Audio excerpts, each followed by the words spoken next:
Hey guys, my name is Sean and I create memories with a click.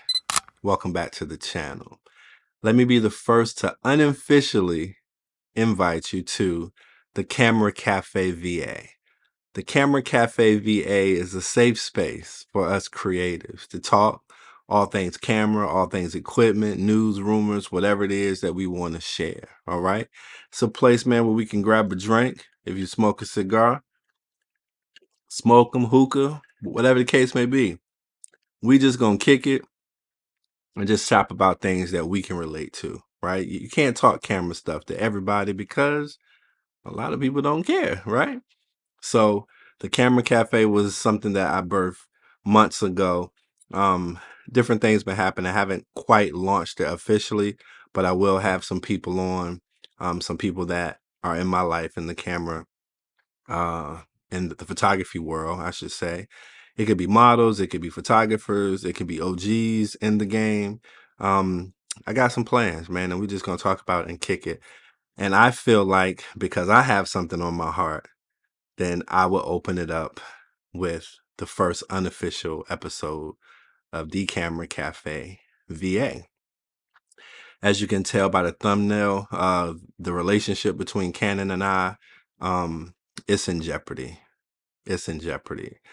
I no longer trust Canon as a company that is showing me as a consumer, because I am a consumer. Forget all of this YouTube stuff.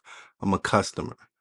Um, I believe they're broken my trust to believe that they have the best interests of the consumers at heart. All right. If you follow my social media, you guys know that I've been renting some cameras. I've rented like a couple of Fuji cameras and things. Haven't quite rented Sony cameras because I got enough people in my circle to, when I'm ready to really dive in and explore, I can do that. But I'm frustrated with Canon. And um, so before I jump into that, let me take you down my road, my journey with Canon when I really start really taking photography on as a hobby. My first, side note, my first camera was a Sony NEX5T. So that was when my kids were small and they were into sports. And I went into Best Buy. I explained to them what I was looking for, and they said the Sony mirrorless camera, Sony NEX5T. I forget the year. I probably should have Googled that, but this is off the cuff, right? Um, so another fun fact, since this is a safe space, right? I've never owned a DSLR camera. Every camera that I have ever owned has been a mirrorless camera. The Sony NEX5T. And once some things started to happen and I had some other interests, I got a Canon M50. That's when my investment in Canon first started, with a Canon M50 when that first came out. When I started messing around with portraits and really wanted to understand photography and there again, really start taking it up as a hobby, I got the Canon RP. From the Canon RP, I graduated to the R, sold the RP. From the R, I got the R6. From the R6, I got the R5. I sold the R, got a second R6. So at that time, I had two R6s and an R5. When the R3 came out in 2021, November, I believe, I sold one of the R6s and got the R3. When the R6 Mark II came out, I sold the other R6, replaced that with the Mark II. So as of today, I own the R6 Mark II, the R5, and the R3. And just to throw this in for good measures, my wife has the R8. Okay. So those are the bodies. Lenses. Let's start with the zoom. Mind you, I committed, and I said this in a video, when I committed to the R system, I committed to the mount as well. I personally did not want to invest in EF glass. Fortunately, I was just starting into photography, into the hobby. I didn't have a collection of EF glass to convert once I started messing around with the Canon mirrorless. So fortunately for me, at the time that I got in, the mirrorless lenses were already on the market, right? So Zoom lenses. Mainly have two. I got the 28 to 70 f2 RF. I have the RF 70 to 200 f2.8. And I have a RF 24 to 105 variable aperture kit lens that came with my R6 Mark II. Primes. RF 35 1.8, RF 35 1.4. For good measure, I bought the 16 RF 16 2.8. 50 1.2, my first big boy lens, RF 85 1.2, RF 100 macro 2.8, and the RF 135 f1.8, right? Not to mention the previous cameras that I've purchased, like the RP and the R and the other R6s, right? But if you add up everything that I just named that I presently have on the team, it's just shy of $30,000. So when I say I'm a consumer, I'm a real customer of Canon.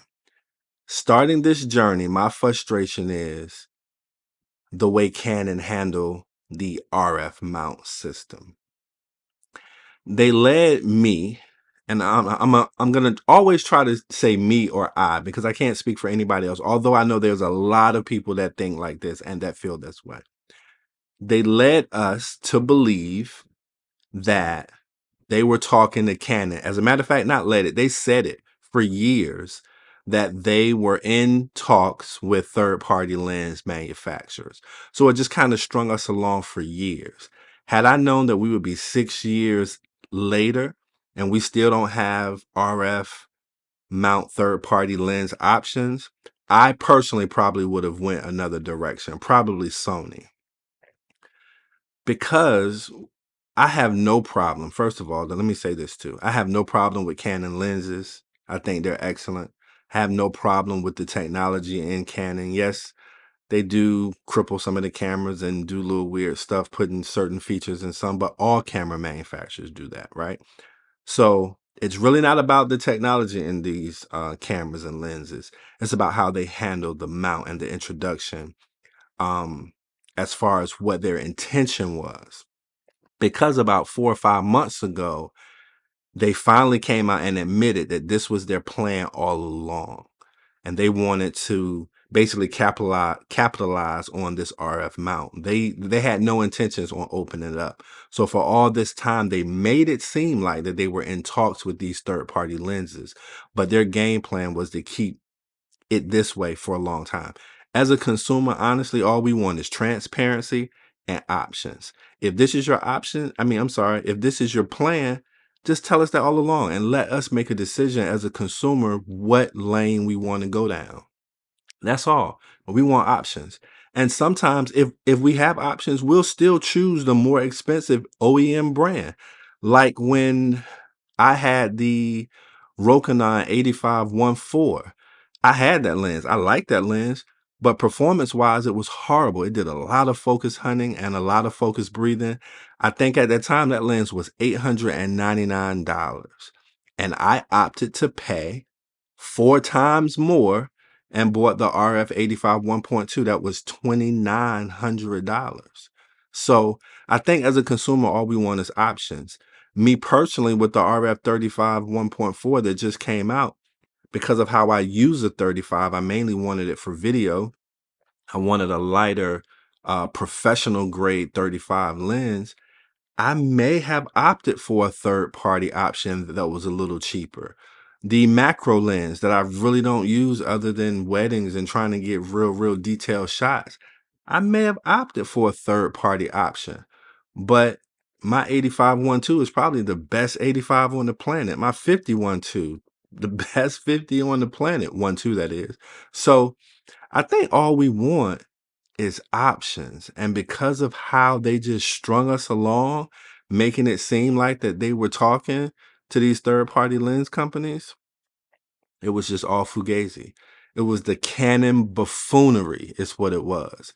And during that time, I just became frustrated and I really started thinking about going to other manufacturers. But I'm so far down this road. I would lose so much money to switch. I mean, I just showed you everything that I have. And to be honest with you, I enjoy my Canon gear and my RF lenses. I just wanted choices and transparency. And on a side note, I really believe Canon shot themselves in the foot by not opening up the mount, because all of the people that were getting into cameras, they're not choosing Canon. They're choosing Sony because of the options, because it's a cheaper system to invest in overall, because you got third-party lenses. Those people who left Nikon, they ain't come to Canon. They went to Sony because they got options. And I know what you're saying. They just opened it up to Tamron and Sigma for the RFS mount, the crop sensors. Well, guess what? They should have did that a long time ago, because Canon hasn't produced the RFS lens for any of those cameras. So you left those people who wanted to buy a R50, R100, R10, R7, you left those people forced to buy your more expensive RF full frame lens or your EF lens and adapt them, which totally defeats the purpose of buying smaller crop sensor lenses. So it was a good thing that they let Sigma and Tamron make lenses for the crop sensor, because Canon has put no money or effort in bringing them lenses to further that line of cameras. So to be honest with you, I really don't know what's going on with them. I think that they have missed out on so many opportunities to not only grow the brand and sell more units. They definitely, I forgot to tell you all the people that got frustrated just like me and left Canon for Sony because of the options. I just don't see how it benefited them to keep this lens mount closed. So that is one of my biggest frustrations with Canon. All right, so let's jump into what's going on right now. Last week, Canon announced the R5 Mark II and the R1. All right, so hold on, I need another drink. This gets good. It's funny. All right, so most of us that follow tech, camera gear, doesn't matter which brand you rock with, we all knew that the Canon R3 was supposed to be titled as the R1. Sony announced the R1 back in January of 21. It was released March of 21. Canon announced the R3 September 21, and it was released in November 21. Okay? Because of how hard the Sony A1 was hitting, Canon could not follow up and call the flagship the R1. They couldn't do it. So they called it the R3. They called it the R3, and they said that this is not the flagship camera. Now, this is where, as a consumer, I should have paused. I should have paused because the Canon R3 had a flagship price. It was $6,000. Okay? But I digress. Let's go back. There is no way that Canon could have called the R3 the R1 at the time. But think about it. In the world of DSLR cameras, there was no 3 series cameras. It was 5Ds, 6Ds, and you had the 1DX. There was no DX3. There was no 3DX. It didn't exist. It didn't exist. So was this a new series of cameras that Canon was thinking about, right? So for those people who needed a camera that is as packed as this one, and I'm recording on the R3 right now, that was our first stack sensor. That was the first real professional camera for sports photography and people that needed that fast action. So it left us to buy this one. And we rode along with it for all this time, for what, 3 years almost, still waiting on the R1. But we thought the R1 was going to be more like A1, Z8, Z9. We thought it was going to be high megapixels, shoots fast, and they had enough time to really, really make something that was like, wow. But what they came out with that they call the R1 is really a R3 Mark II.